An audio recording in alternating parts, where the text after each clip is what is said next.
नमस्कार, मी साक्षी. दैनंदिन जीवनात प्रत्येकाची धावपळ सुरू असते. स्वतःसाठी वेळ हा कमीच असतो. आज मी कविता सादर करणार आहे याच अनुषंगाने एकांत या विषयावर. चला तर मग पाहूया कविता. कवितेचे शीर्षक आहे एकांत. भीती असते भाषांची पण मजा असते एकांताची. भीती असते भाषांची पण मजा असते एकांताची. कल्लोळ नाही, वर्दळ नाही, गर्दी नाही लोकांची. सहज सापडतील काही उत्तरे मग पडलेल्या प्रश्नांची. सहज सापडतील काही उत्तरे मग पडलेल्या प्रश्नांची. तर होई तयार कधी नवीन प्रश्नावली बिन उत्तरांची. तर होई तयार कधी नवीन प्रश्नावली बिन उत्तरांची. पण मजा असते एकांताची, पण मजा असते एकांताची. ओलावती कडा अलगद आठवणीने पापण्यांची. ओलावती कडा अलगद आठवणीने पापण्यांची.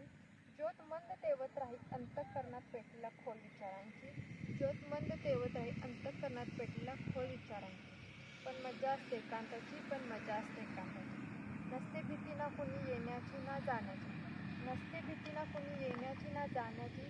फक्त अंती भय पुरेस एकटे पडलेल्या जाणीवेची, एकटे पडलेल्या जाणीवेची. म्हणून तर भीती असते भाषांची, पण मजा असते